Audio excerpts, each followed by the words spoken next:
pass there, just take it up to the departure end of the runway, then a left turn and a left downwind. Cessna over the threshold, coming up on the white dot, at or beyond the white dot, left turn first available. I got a high wind coming up on about a half-mile final, clear to land at or beyond. Traffic on the left face, you're following a Cessna down, low off your left. Square it up just a little bit, and then we're going to get you in. Start your descent, though. Start your descent on the base. Traffic on final, give me follow on base. Base traffic, start turning toward the numbers now. High wing coming up on quarter-mile final, take it all the way down to the green. Cessna taxiing on the green, expedite down to the next hard surface. Get me some speed, there you go, go fast. This is going to be good. I got traffic on a mile final, you're following traffic ahead and to your right. High wing coming up on the threshold, take it all the way down to the green dot. 5 Charlie Sierra, 2 mile final. A mile final, turn north, and we're going to just make you, we're going to bring you back around. Jet traffic's coming up on about a mile and a half final, runway 9er clear to land. Okay, all right, let's listen up, guys. If you're on final for runway 9, I want you to offset to the left. I got a jet that's landing on runway 9. The jet's cleared to land runway 9 if you can make it. If not, just continue straight ahead. It looks like you're going around for the jet. That's fine. Oh, we had one right in front of us, sir. Dragger. Let's see, what we got, a tricycle, put it down. Tricycle, put it down. Tail dragger, down to the green dot, then a left turn. Short final here, you cleared land on 9, all the way to the white dot, go down to the white dot. Find somebody to follow out here. Kennard, just come to the runway and I might have to just send you around. That'll be fine. And for the jet, you just want to stay in this pattern or you want to go back out for an instrument approach? Stay in a pattern, Charlie Sierra. All right, just stay with me here for a minute. And my tail dragger, let's see, over the numbers, go down to the green. And Kennard's going to have to go around. Kennard, go around.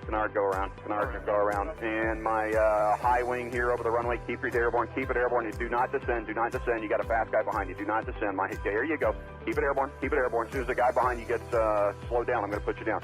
So keep it airborne.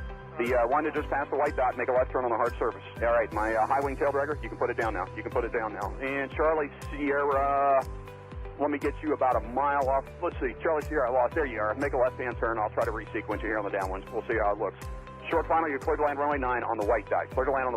There you go. And the tricycle left on the hard surface and follow the flagman. Welcome. Thanks for being part of the show. And let's see, just find somebody to follow on the final. And as you get close to the runway, if it's not going to work, we're going to send you around and then try to resequence you. Now, who else got sent around that's not back on the downwind? The Kennard? Yeah, Kennard.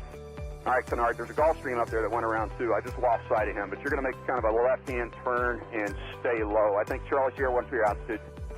3,200. Okay, that'll be fine. Just maintain VFR. I don't know what else is up there above you. Probably most everybody's down here, so just make a left-hand turn. We'll try to get you back here. Kennard's got the jet in sight. Okay, the RB, maybe an RB-10, whatever's here on final. Keep your speed up and go all the way down to the, aim for the green dot for me. Actually, keep your speed up. There's a guy behind you. Aim for the green dot, and I'm sure that's plenty of room for you to land on runway 9. You're clear to land on runway 9. Number 2, you're going to go down to the white dot. Follow the white dot. Actually, you know what? That's 1,500 feet. You're going to land at the white dot. The spacing looks adequate here. 2 guys on final. You're kind of tight there. Keep each other in sight, and you're going to aim for the white dot. If it's not going to work, we'll come up with a plan B. We might have to send you around. The second guy behind you out there in about a 2-mile final. Are you slow enough to be able to follow that guy in front of you? You need to go around. Well, I probably shouldn't ask that because I had about 5 guys answer me, so I should know better than that after 35 years, you would think, right? All right, so let me see. The guy who's number 1, it's number 1. What kind of airplane is he?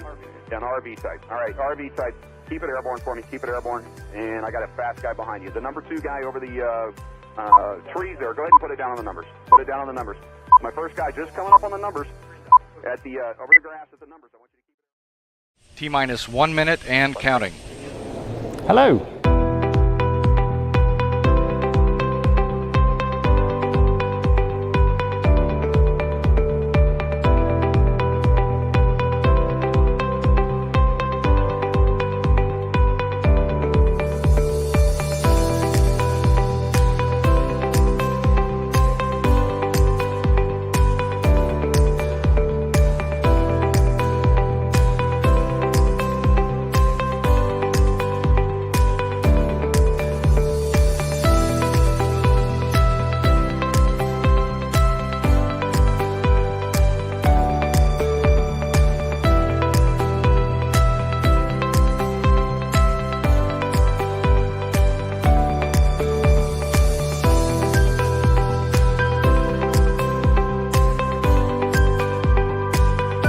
Four, 3, 2, 1.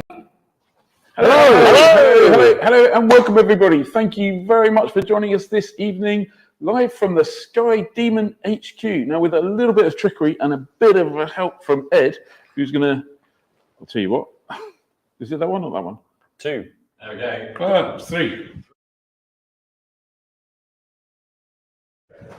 There you go. So here's a quick look for you around the jolly old Sky Demon office. We're going to pop over here. The little cable's not that long. Say hello to Tim. Hello, Tim. Hello. Welcome to Sky Demon. Perfect. Thank you very much for letting us use your offices. And anyone recognise? I can't say the name. I'm Hannah from Sky Demon. Hello, Hannah from Sky Demon. It's been absolutely great, and thank you very much for letting us use your. So, without further ado, it's the normal. Thank you very much, Sky Demon, for sponsoring this video. It means a huge amount to us, and as does borrowing your office tonight. Thank you very much. And here is this week's Sky Demon tip for you. Hi, I'm Tim from Sky Demon. Welcome to today's top tip. To find out more information about a piece of airspace, press and hold to bring up the What's Here menu. You can see here the whole airspace stack is illustrated, so Class D to 5,500 feet and a Class A above.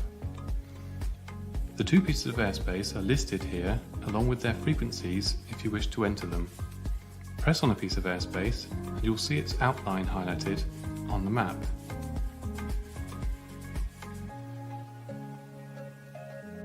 For more information on any of our features, go to skydemon.aero and choose Help and Support.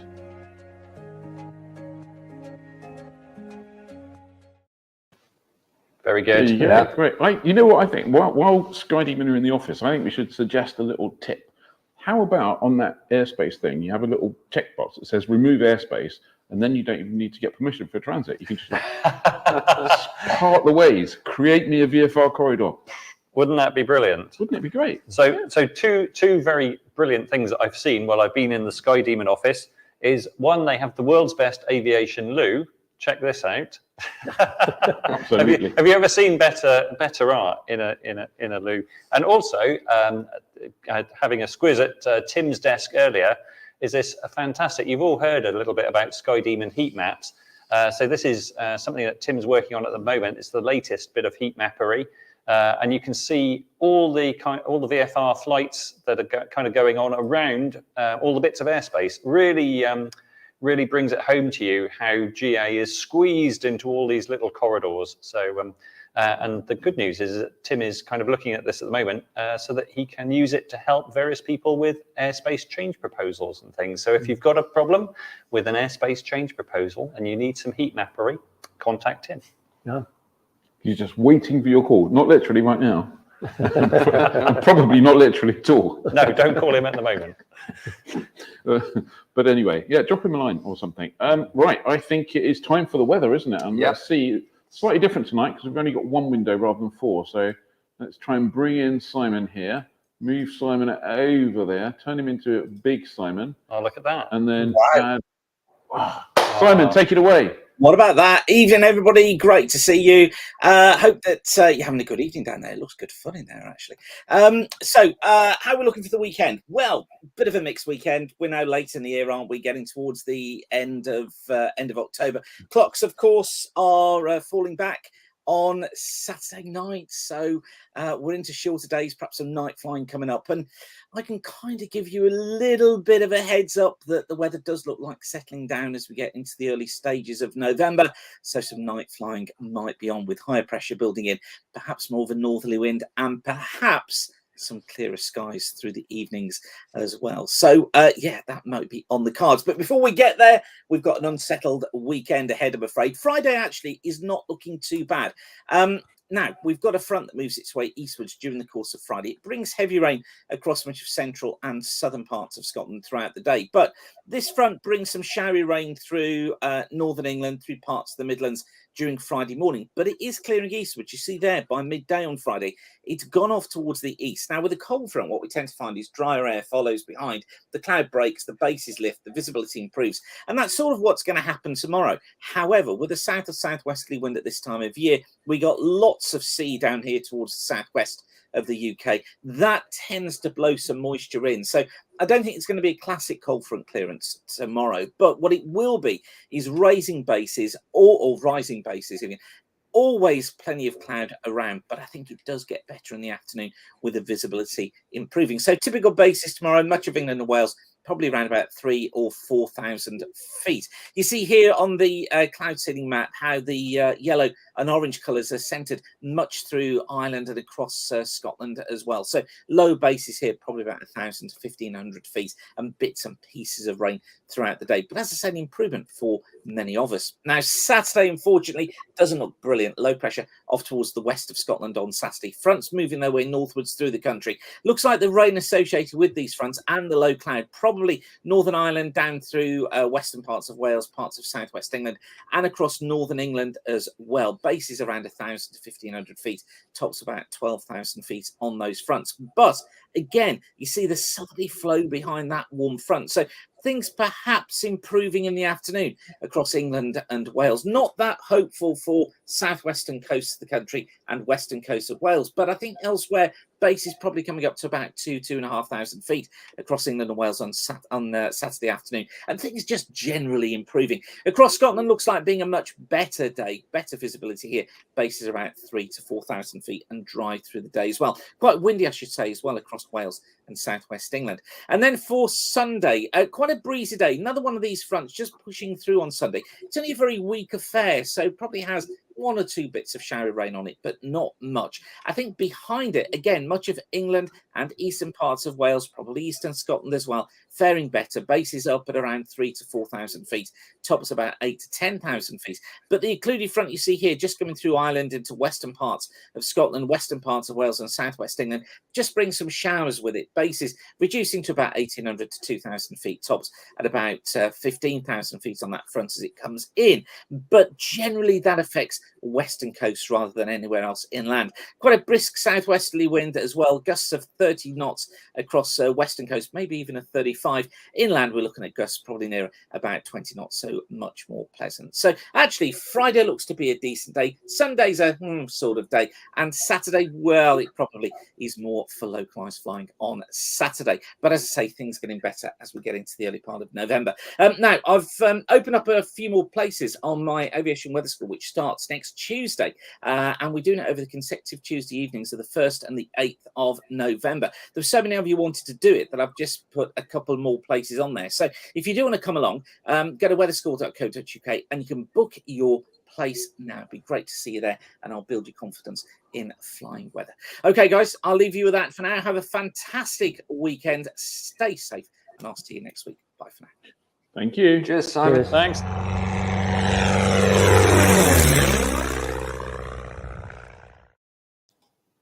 Very good. Hello. Ah, we're back. Well, that was a good one. I think before we move on, we should probably have a quick look at the comments, because there was quite a lot of Sky Demon love in these comments going on. There was. Chris Holiday says that heat map is powerful stuff. Another excellent activity from the Sky Demon team. Absolutely. Sky Crow says, is the heat map based on curry consumption? It's not. No. Paul Cadell, much kinder. Hope you took the fabulous SD team gifts. Actually, we did. We brought a box of celebrations. Which is good. We've learned that that Hannah likes Bounty. You know, controversial, but not at all controversial, to be honest. Yeah, Tim is kind of a handful at a go, so it's hard to tell where he favours. So I have to say, Darren Newton. Well, the best thing Darren Newton said was, "That's a really nice coffee table." Yeah, can't imagine why he thought that. But there's a whole bunch. Dr. Wedge says Sky Demon to run the CAA. Well, I don't think we'd complain about that, would we? No. What about Sky Demon? Would you like to run the CAA? Much silence. There's not huge enthusiasm from Sky Demon to run the CA. Can't say I blame them.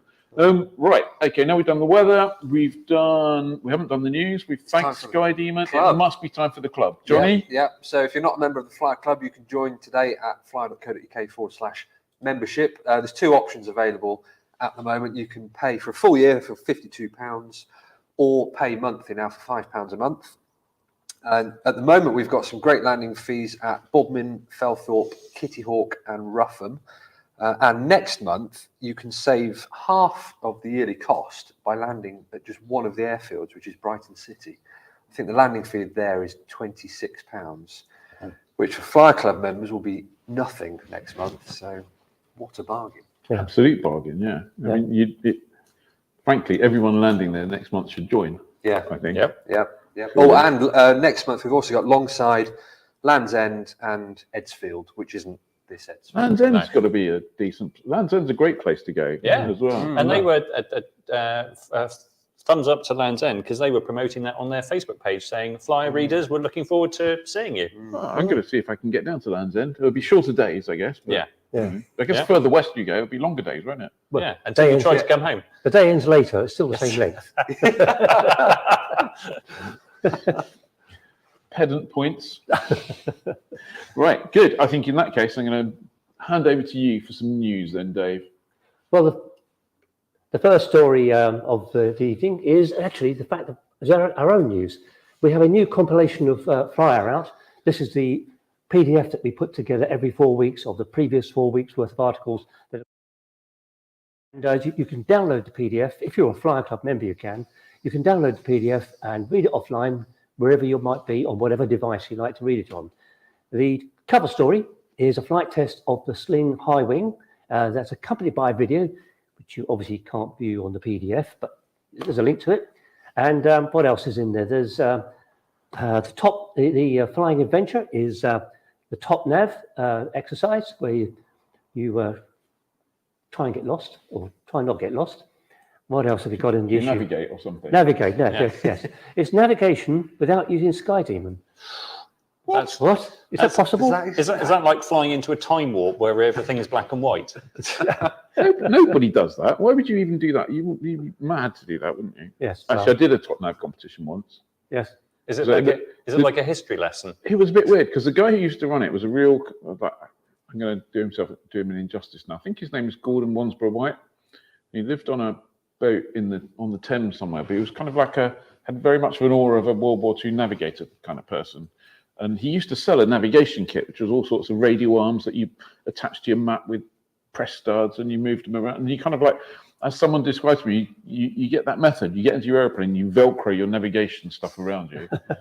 But that was before iPads and SkyDemon and stuff like that. And now it's so much easier. That would be a bit like, what's that kind of funny skiing that they do? Telemark skiing.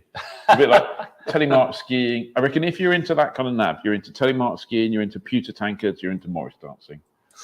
Controversial. Yeah. Controversial. Anyway, who's a Morris dancer here then? No, not me either. Not me either. I noticed Hannah put her hand up, but. Okay, right. Well, yeah, go download it now. If you're a member, if you're not a member, just join.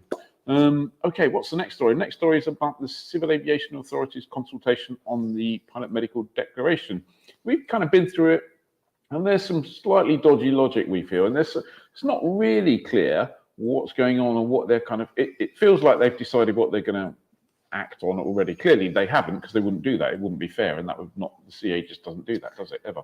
But we pinged off a few questions, asked for a comment, see if we could speak to someone and try and understand. And funny enough, they haven't got back to us yet. So who knows? If they ever do get back to us, we'll get back to you. But there's a whole bunch of questions in there which you go and try and answer. But the answer to many of the questions is, well, I haven't really got the data to understand to be able to answer this properly. So it's a bit of a strange one, that. So, but keep an eye on it. I think my guess is that the PMD for 2,000 kilos or below will probably remain there and simple, and the one for 5,700 kilos is more complex than it was originally, and it is getting. They're probably getting a bit worried about it, I suspect. But who knows? They didn't tell us. So in that absence, we can just make it up, can't we? They didn't answer the very question: is why on earth are they doing it in the first place? Because it's a system that's been operating very successfully. I think they said, well, we're reviewing this post-implementation review, a bit like they never bothered to do for airspace because it takes them too frigging long. But you know, there you go. Yeah. Anyway, maybe they'll come on. You never know. Yeah. Ed. Yes, the LAA AGM took place. Well, I say took place on Sunday. It started on Sunday. It's been temporarily suspended as there were some problems with the voting. Obviously, the meeting it was a hybrid, so it was you could go along in person to Weston, and around about 35 people did. And there were a bunch of people online as well using a Zoom link. There was some confusion over the Zoom voting, and therefore the decision was taken to suspend the AGM while some of that confusion was cleared up and people could clearly vote. Some people wanted to abstain, felt they couldn't because of the various button options and things. So not a terribly successful AGM for the LAA, obviously following the news where they had they were dealing with the fraud. Anyway, they're hoping to get that all cleared up and get all the voting tallied, and they'll be contacting members who were involved with that to try and just bring that all together.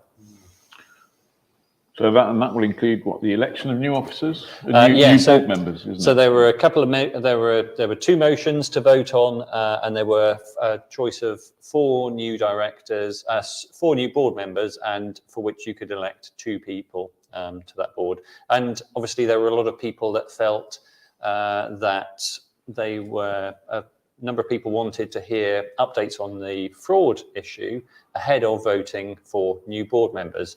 Ultimately, people ended up being able to do that because obviously, so in a weird way, actually, some of the members there were satisfied. So, do they have a plan for resolving the voting issue?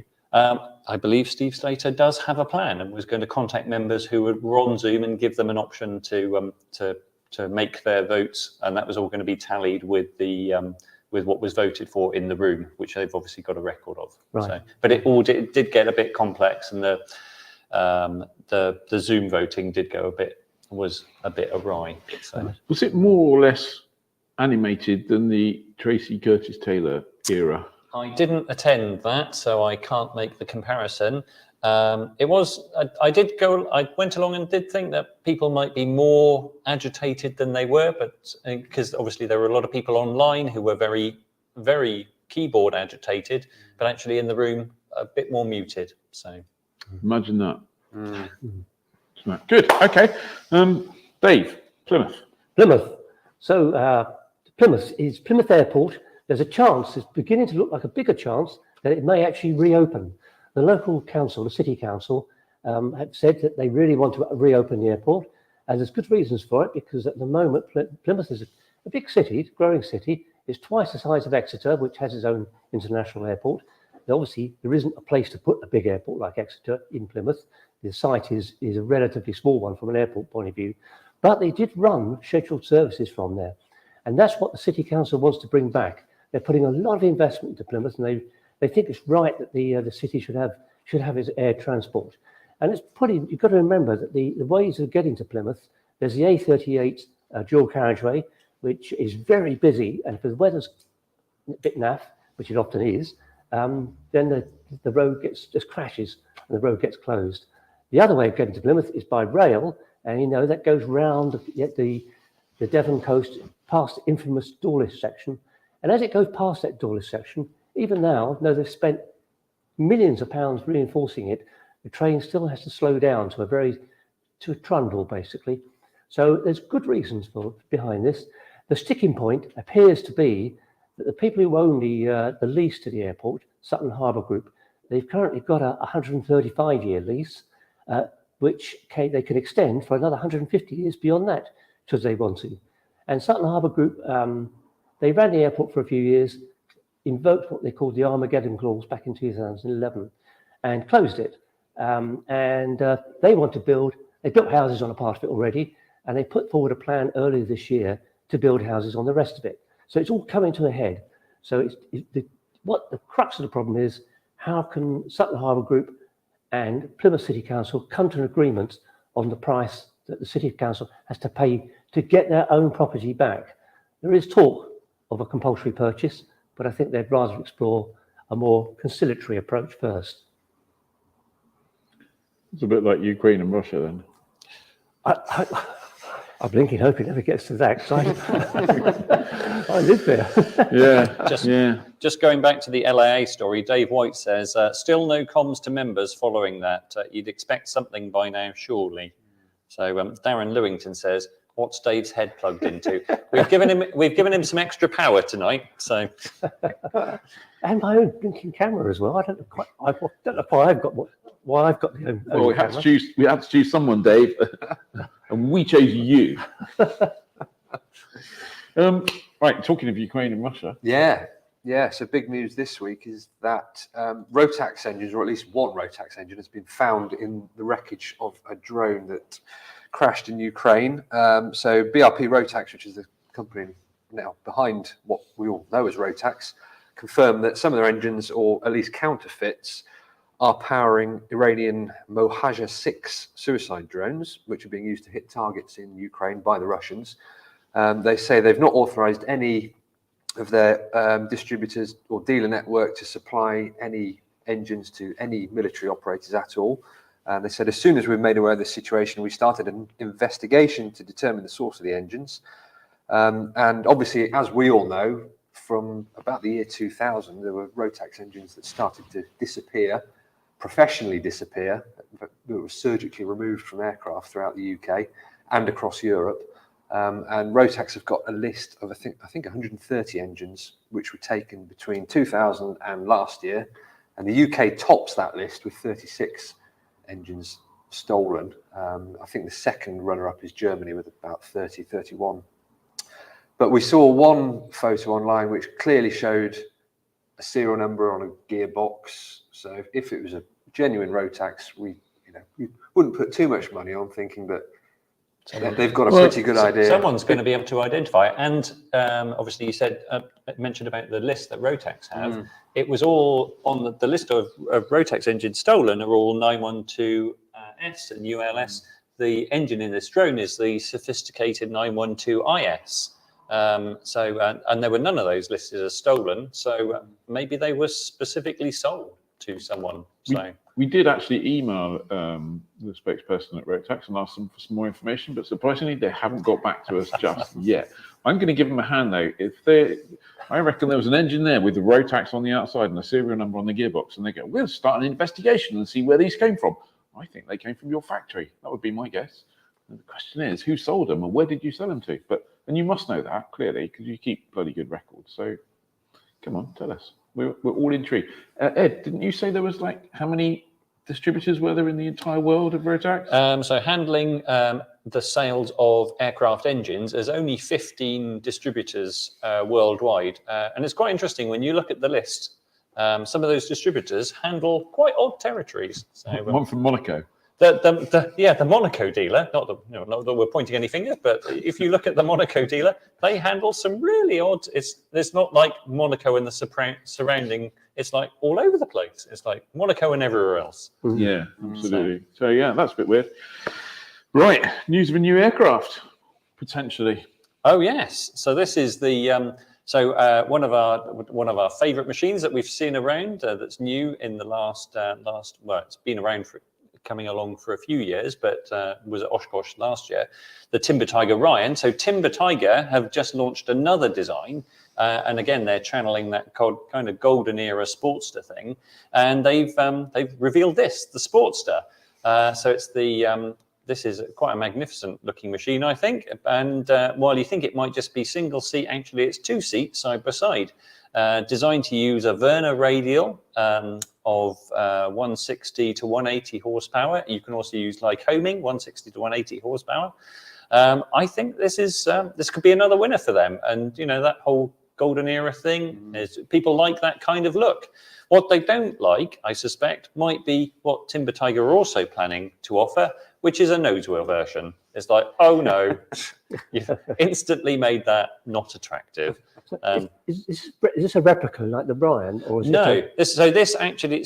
they just taken various golden era influences, and because it's kind of a little bit travel air mystery ship meets Ryan design, and I think if you look at the go back to the tricycle gear one, that's nice. I can totally get behind that. I think that's really lovely. So.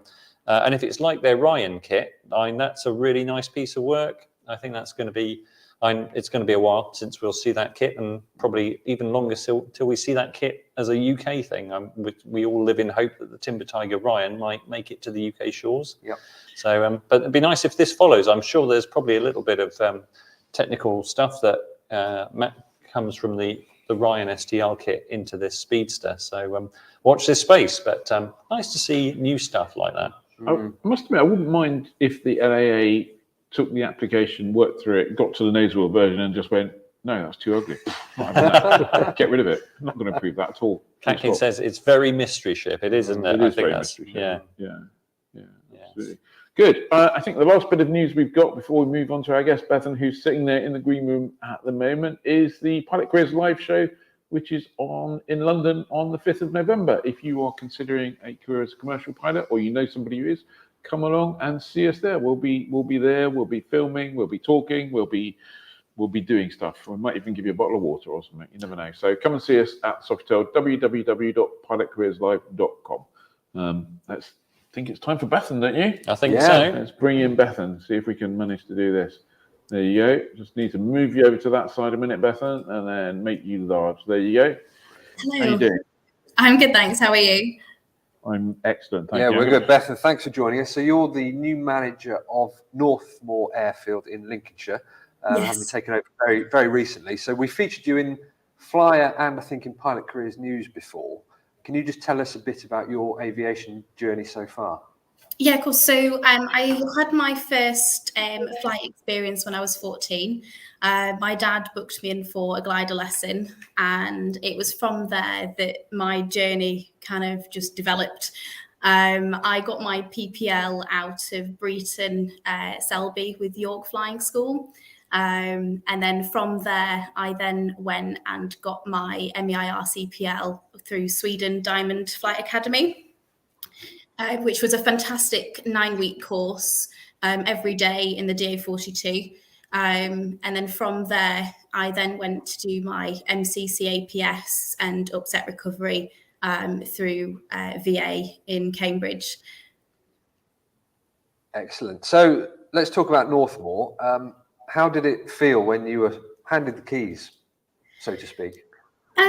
Really exciting, but also really nerve-wracking, just because it's not something you can just read about, new airfield owners. I did a quick Google search, and it's not something where there's advice readily available. You are very much on your own and you just make your own decisions, but it was just fantastic. And knowing that I've got my own runway in my back garden, it's unusual, but really nice, because we moved in on the evening of the 7th, and of the morning of the 8th, I went outside and one of the lovely members took me up in his microlight, and it was just so unusual taking off from home, landing at home, and then going and having breakfast.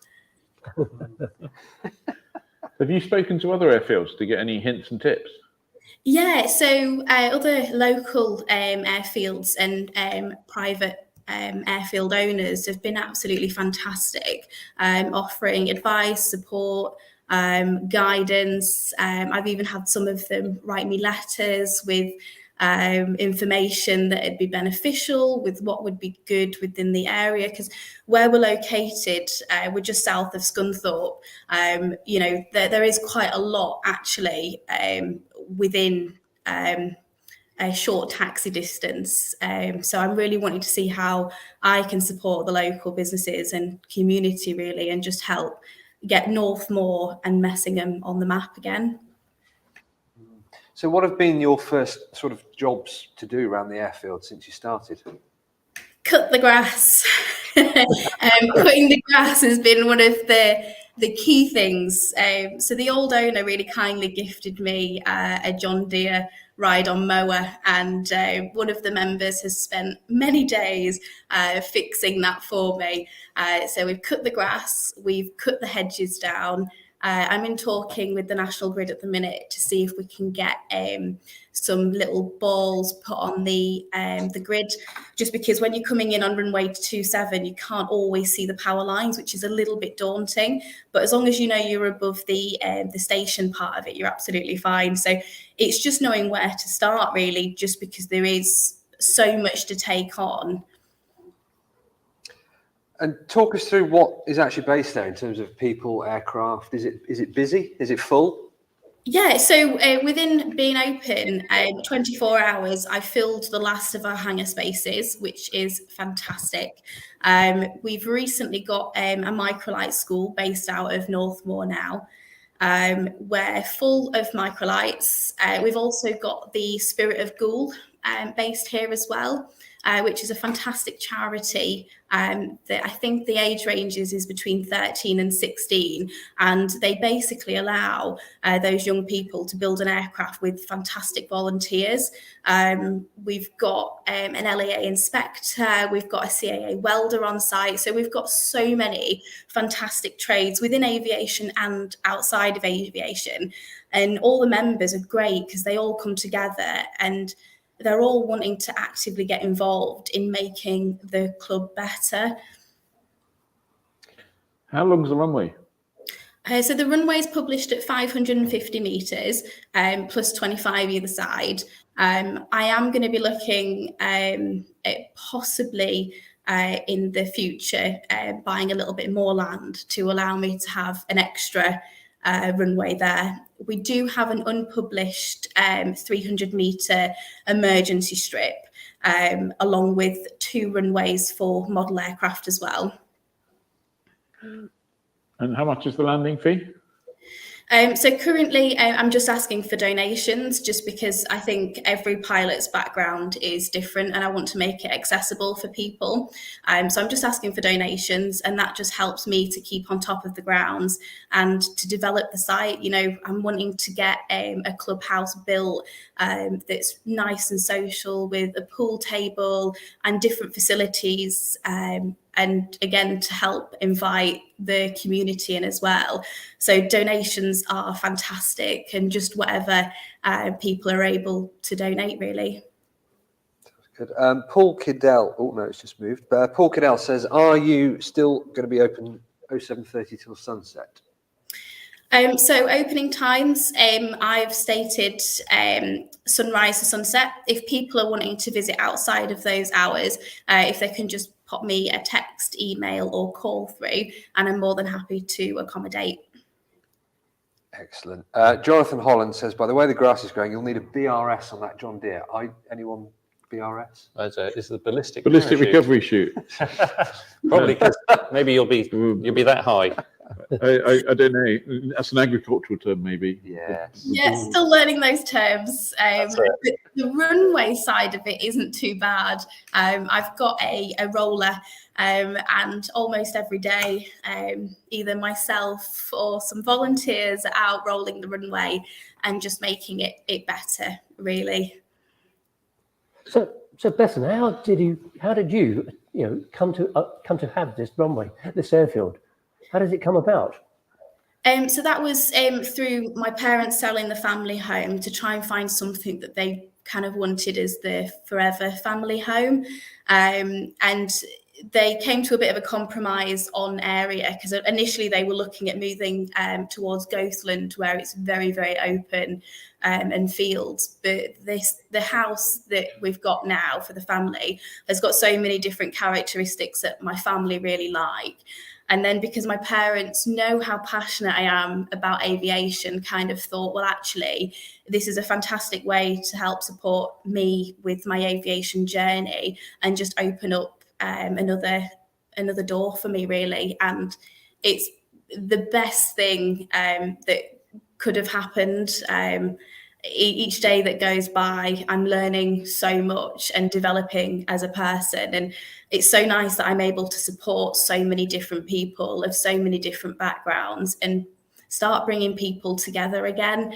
The first day I was here, the members were so chuffed that they had somebody that was coming in and keeping the airfield open, because I know that a couple of members were looking and considering packing in aviation, that it's nice that I'm able to keep it going and everyone is enjoying my personal touch. A lot of the visitors that have come in have kind of gone, you can definitely tell that it's owned by me because I'm trying to make things pretty and nice and just keep within my values and just what I want, you know, as a customer to other airfields. So I'm just implementing what I like and just hoping everyone does like it, which is the case so far, which is good.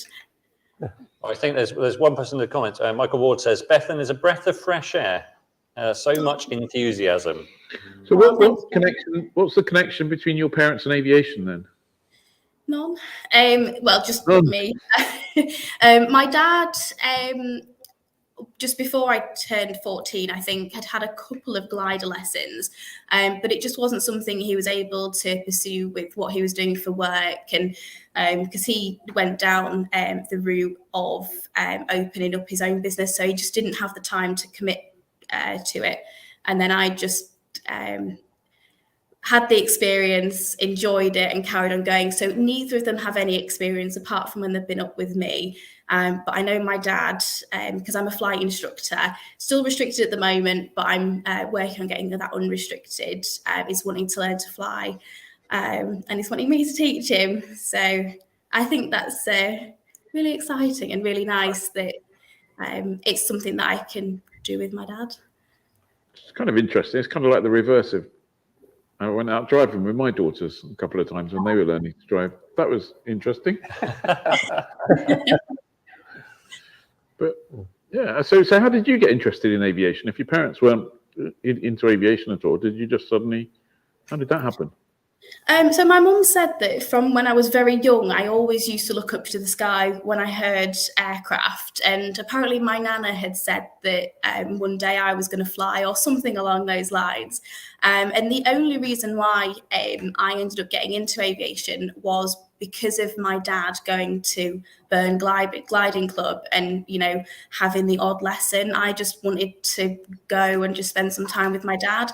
I never once thought that I'd come away enjoying it and wanting to do it, because I don't think it's promoted very well within schools as, you know, a career path that's available. So my experience has just been because I was wanting to spend time with my dad, and it's led me to being a commercial pilot and now an airfield owner. Wow. So how did your mum and dad tell you? It was like at breakfast one day and they're, oh, pass the salt. And by the way, we bought you an airfield.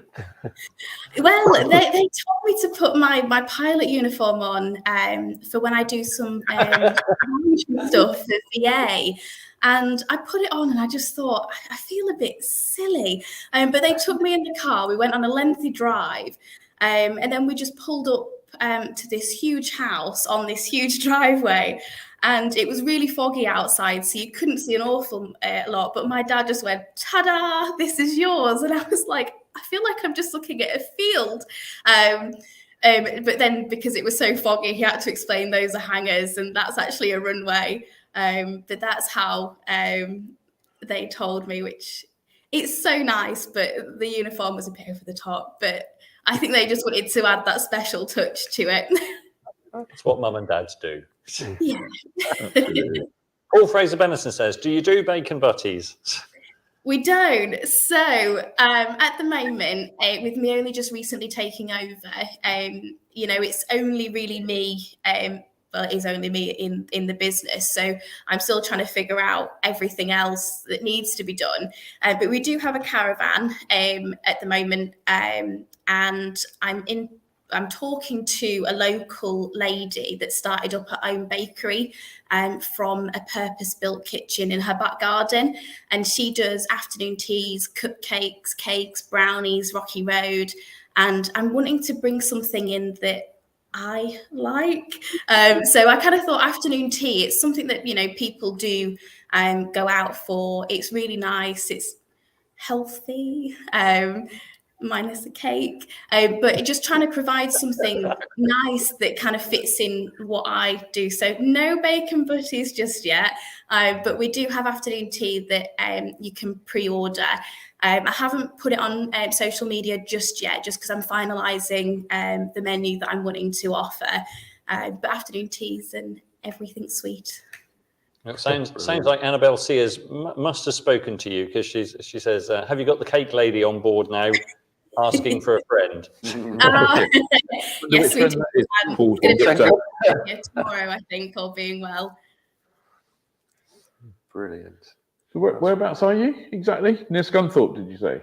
Yeah, it's just south of Scunthorpe. It's not too far from Sandtoft airfield, just outside of Doncaster airspace. I don't know if you just saw the comment that popped up there. It was Darren Lewington who popped up a comment, bacon cakes top priority. Darren, although he's now a purveyor of fine furniture made from old aeroplanes, I don't know if you know this, but before this, he used to be the manager at Gloucester.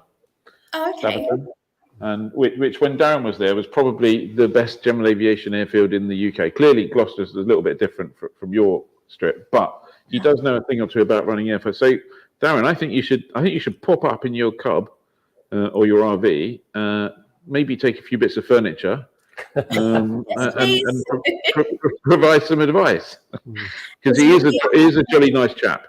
There we go. We are planning on getting a house next year. Hopefully next year, where I can have a proper kitchen facility in order to provide that. But just for the time being, while we've only got the caravan, it's something that is easier to manage. And I'm still trying to get North Moor on the map. And I think afternoon tea for now is exciting. It's nice. It's something different. It's not something I've personally seen at airfields that I've visited. So the bacon will be here at some point, I promise. Martin Loosby says, Sky Demon says, I can be there in just over an hour. So I look forward in doing so. Dan Smith says, could we get the Sky Demon team to send a cake and tea request on Wheels Up? Yeah, Hannah's saying yes, can totally do that. Yeah. Oh, excellent. So when was it? How long have you actually been installed as airfield owner, manager, grass cutter? So I have been here now for 3 weeks tomorrow evening. And every day I have been so busy, but it's exciting. Excellent. Fantastic. Well, congratulations. Thank you. And I guess we should pop up at some stage. Well, Cat Kinner has said fly in to North Moor, and it looks like that. Looks like Annabelle. Steph Smith says, Annabelle, do I sense a British Women Pilots Association fly out being planned? I'm guessing, Bethan, that you're open to all sorts and all sorts of groups visiting. Exactly. Yeah, definitely. If people could just pop me a message through, and I'll try and organise whatever fly-ins people are wanting, and hopefully everyone will enjoy it. Oh, the Simply Plain bloke says, but Simply Plain Bike guy says, can we drive in? Absolutely. So we do have, while I'm ordering signs, we've got 2 gates. There's the gate on the left, which goes to the main house, and the gate on the right, which will take you round to the airfield. So don't be put off if you just see the main gate, which goes to the house. If you just look to the right, there is the second gate. So you're welcome to drive in. If you go to the left, you'll see Bethan's mum and dad. So go and say hi, and then go back around, and then go to the airfield. Could you adopt me? I'd quite like an airfield, please. Yes. Excellent. Brilliant. Good stuff. Well, lots of people in the comments. Well done, Bethan. Keep up the enthusiasm. Good luck, Bethan. So happy for you. I can see that this is a very popular thing. So fantastic. Yeah, well done, Bethan. And we look forward to visiting. And thank you for joining us on the live stream. And keep sending us through all sorts of information. Every time you've got some news up there, send it through, and we'll do our best to spread the word. Oh, brilliant. Thank you. And thank you for all the comments. They're so lovely. Pleasure. Excellent. Right. Textbook approach to small airfield. Perfect. Brilliant. Excellent. Thank you very much. Thanks, Bethan. Thank you very much. See you later. Bye. Bye.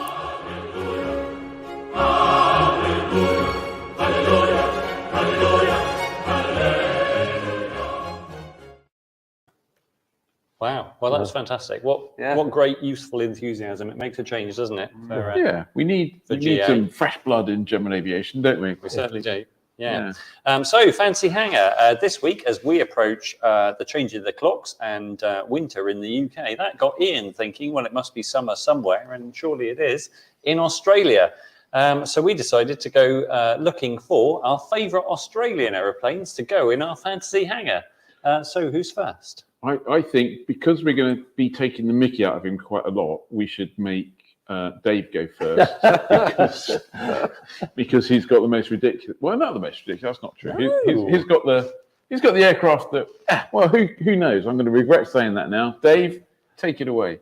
Well, my choice is the mighty thruster. And I also, not just any old thruster, I like pretty much the original one, which is the T300. It's a tail dragger. Later ones have the nose wheel option. It hasn't got the bodywork at the back of the later ones. It's also powered by a Rotax 2-stroke. But in this case, the 582 is the one I'd go for because it's just a bit more reliable, a bit more powerful than the 503, the other one. But I have flown a thruster, and they're great fun, especially when they're sort of bare bones like this. There's an awful lot of, the first thing you notice when you start to fly a thruster is an awful lot of adverse yaw. You bank the stick and the thing turns the other way. So you have to learn how to cope with that, which is putting in a bit of rudder first, obviously. But it's such a lovely, simple aircraft, very cheap to run, and they're not expensive to buy either. There's a few of them around. And for under about, not really, under about £8,000, you can pick one up.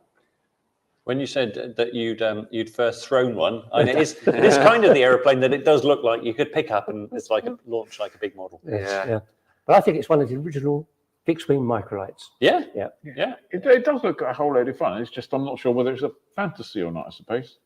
Hey. Maybe it's rediscovering your youth. It's What do you mean? Yeah. Okay. Right. Who's next? I think Johnny's got to be next. Oh, right. Johnny. Let me get my notes. Yes. Uh-oh. So I've picked the John Gross JG2, which look at that. Oh my word! Contrast that with Dave. Look at this. So this is a scale, 3/4 scale Grumman F9F Panther, built by this chap called John Gross.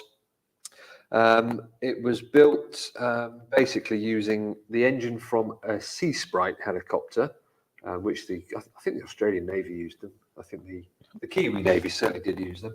1,200 shaft horsepower in an aeroplane that's weight-wise, it's not a lot, but it cruise at 230 miles an hour.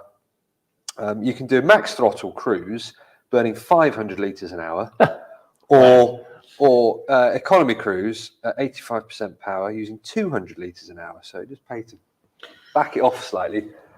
So you said it was like a 3/4 scale. Most of it's 3/4 scale. The tail is clearly not 3/4 scale, is it? That's got to be like full scale, or even 125%. Do you think maybe he put the drawing of the Panther on a photocopier? Yeah. And then maybe as he turned away from the photocopier, like the wind blew it, and it moved around a bit as it was photocopying. You probably just had like a little timer. Yeah. You set to 75%, and then after 30 seconds, it reverts to 100%, and then that's what happened. But I mean, the front of it looks kind of as a bit of L20. Is it L29? Yeah, there's a bit of L29 in there, definitely. In there, isn't there? Yeah. The canopy looks like it's been designed for ease of manufacture. Nothing wrong with that. Yeah, well, the whole thing's it's fiberglass with a balsa wood core. I know, it's amazing. It is fantastic what people get up to when it comes to home building, isn't it? Yeah. So. I think I quite like the bonanza in the background, though. Yeah, but that's not Australian homegrown, is it? No, that's true. That's true. Yeah.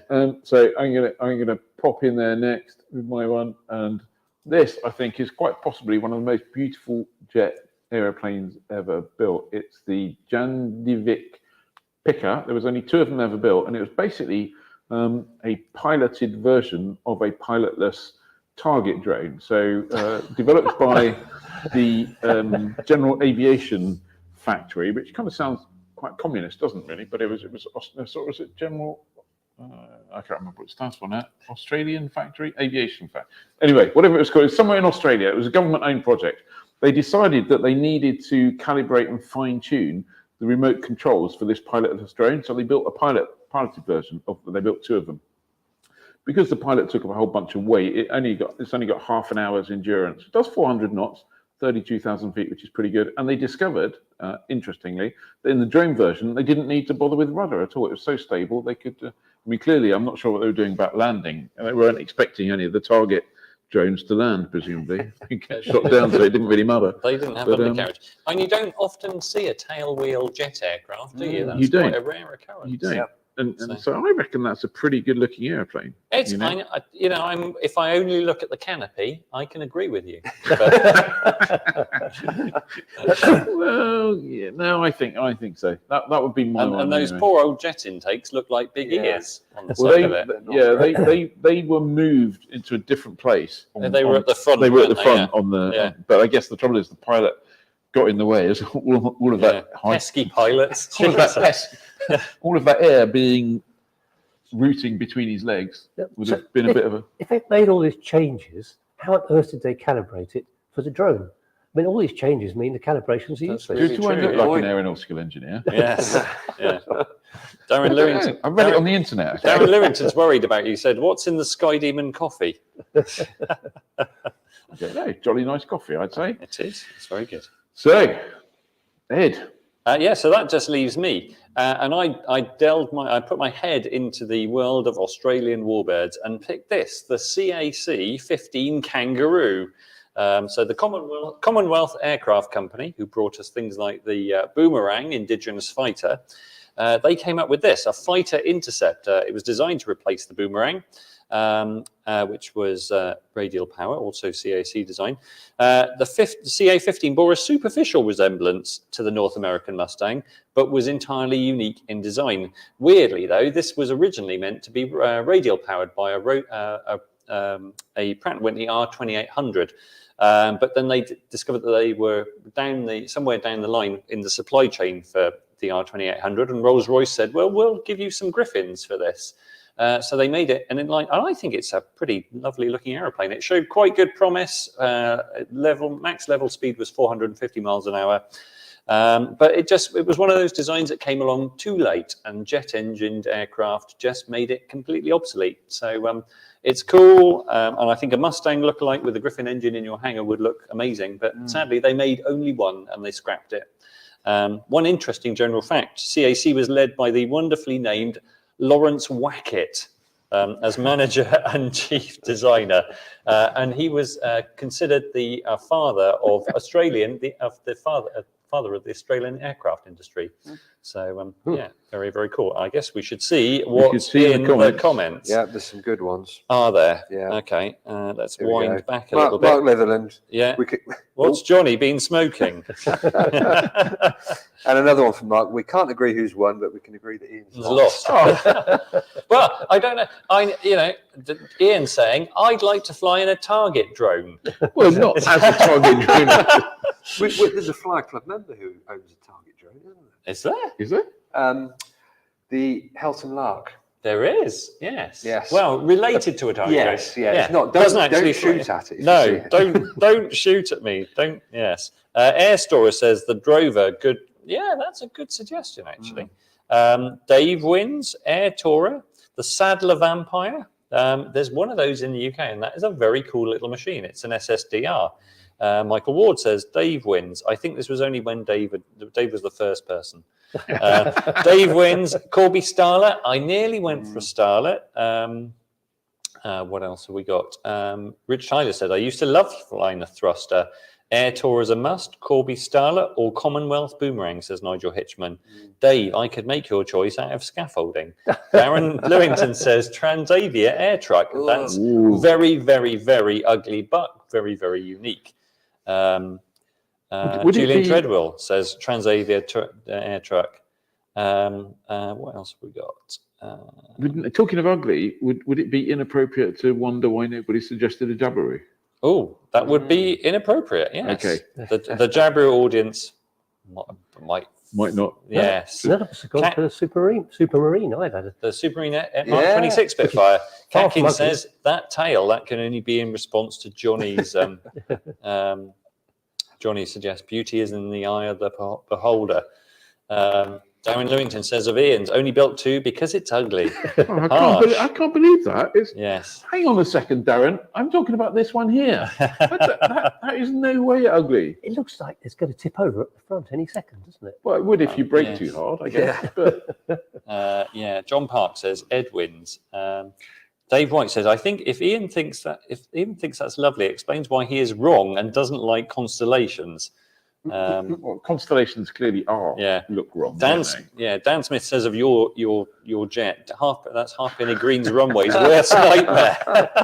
Ian, no. Whatever wins, Ian's lost. Yeah, I think I'm not. It's not Ed going to be a good one. Ed wins. Get to Specsavers. Ed wins. Totally CAC. Johnny wins. Look at the diameter of that prop. Lovely, Johnny. You like Dan Smith? You like me and my fondness for trousered undercarriage. Ed wins. That's beautiful. It might be an Ed. Oh no, there's a vote for Johnny. Ed. That's quite unusual. Johnny wins. Ed close second. Ed again. Ed might actually be. Dave earns a worthy mention, and then yes, Johnny wins. Dave wins. So whoever Skippy is, Skippy says Ed wins. The Bush Kangaroo, isn't it? Oh yes, Skippy. Yeah, and you've got to feel that the Commonwealth Aircraft Company, the aircraft naming meetings, it's like, what's this one called? CAC. We're going to call it the Boomerang. What's the next one called? How about the Kangaroo?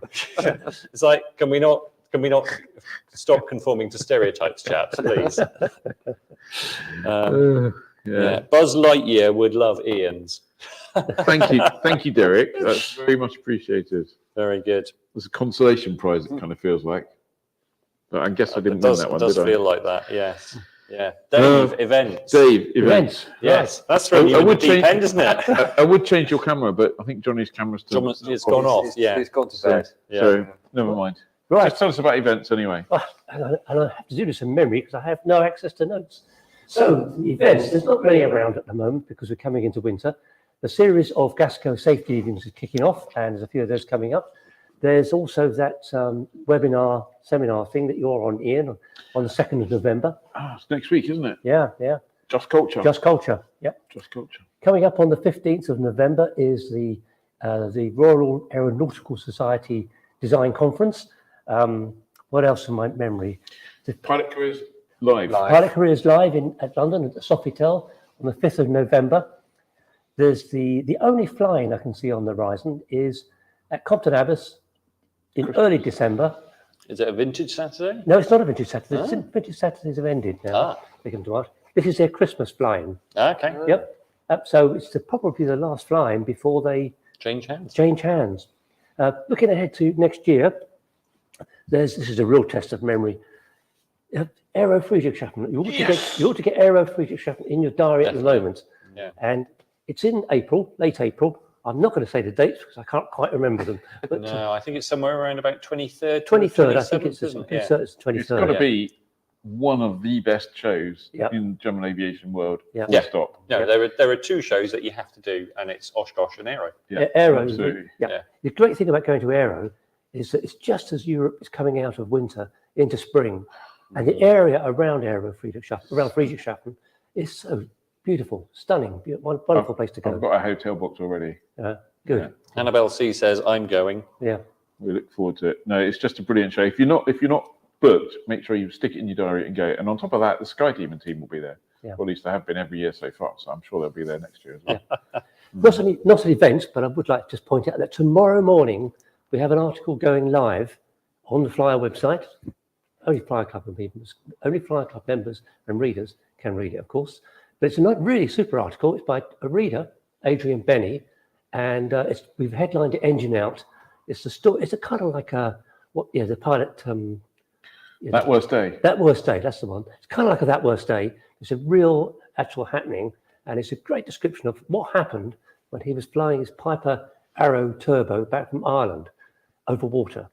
And so read it live tomorrow. Fantastic.